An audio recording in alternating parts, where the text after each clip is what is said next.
We are at KYP in Kliptown. We are here to mentor, to inspire. Mentorship is important. I certainly am here because of that.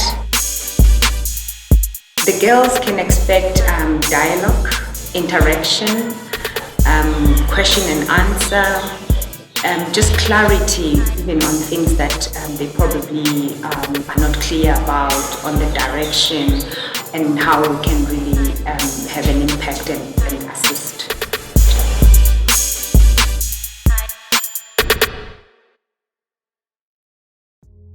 So, what's your name and what do you do?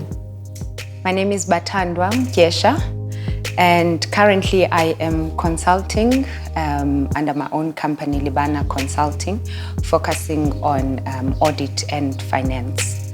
And I also sit in the boards of Kucha Development Corporation, Inno Wind Farms, and Steve Biko Hospital.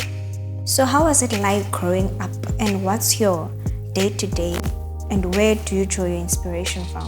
I grew up in Umtata, and it was just a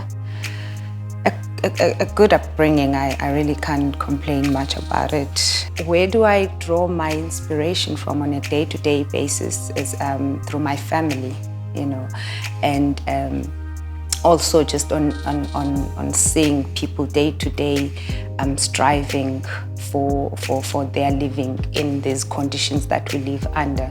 It inspires me as well. So what ultimately set you on your career path?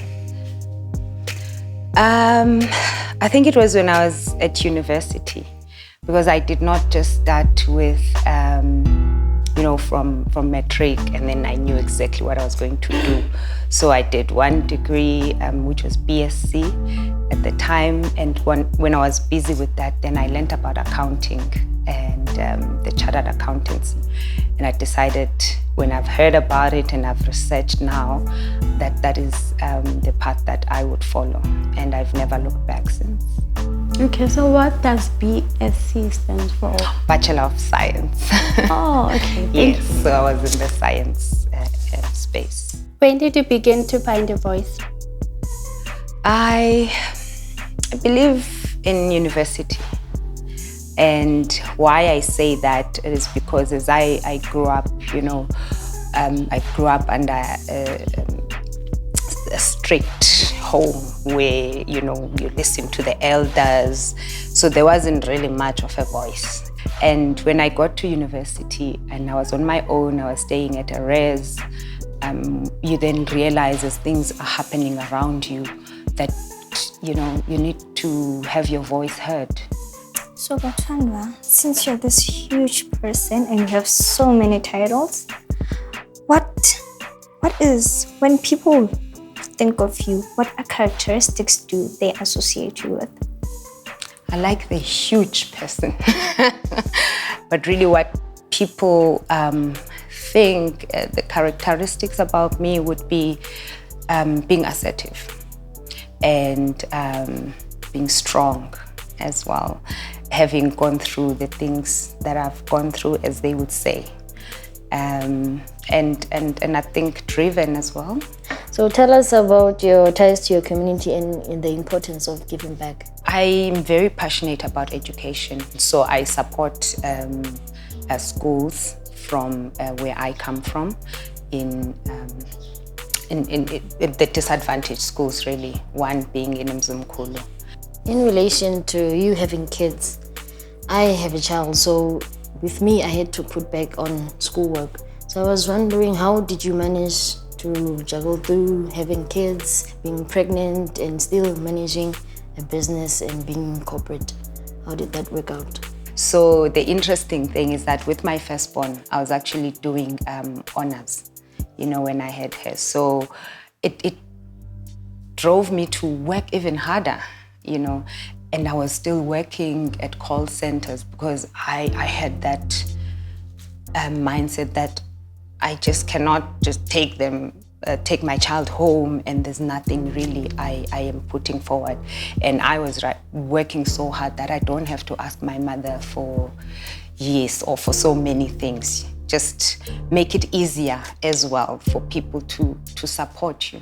I'm actually considering going back to school. As you said, you were doing call center on the side and doing other things. So I'm actually thinking of doing the distance learning thing. So on advising, would you rather advise that I continue with work and study on the side, or I must just choose one? It is very difficult to be a mother, to work, and to study at the same time, but it is possible.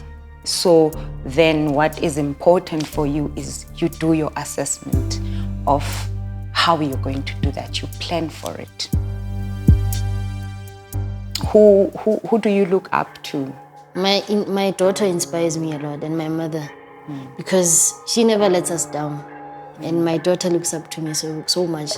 And yesterday she was saying, "Yo, mama, how you like and so I was so touched. I was like, it seems like I'm doing a big difference in her life. So I was like, I'm gonna do it for them. Yeah. I can say I look up to a little bit to Zibini in South Africa. But anyhow, what touched me is that she always said, what's yours will always find you. All right. What is it like for yourselves being young, driven women in South Africa? It's not easy because there's always that competition.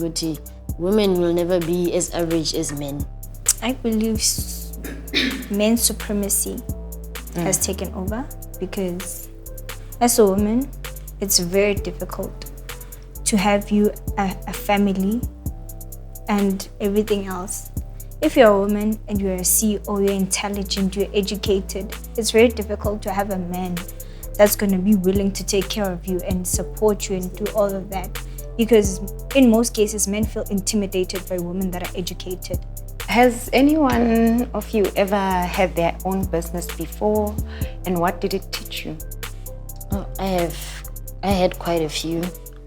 I was selling sweets and chappies primary till grade 8.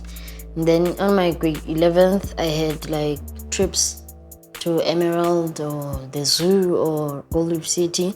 And then I did babysitting on the weekends. What it taught me is that you have to have a lot of patience, because whether you get the money or not, you need to have patience and passion. You need to be passionate about what you're doing, because handling babies and being a babysitter requires a lot of work. If you're not a person for babies, cannot stand for crying, nappies, then it's definitely not for you. All right. Thank you, ladies. This Thank was you. very informative, very great. Thank you. Very pleasant one. Very. And very educating. Thank you.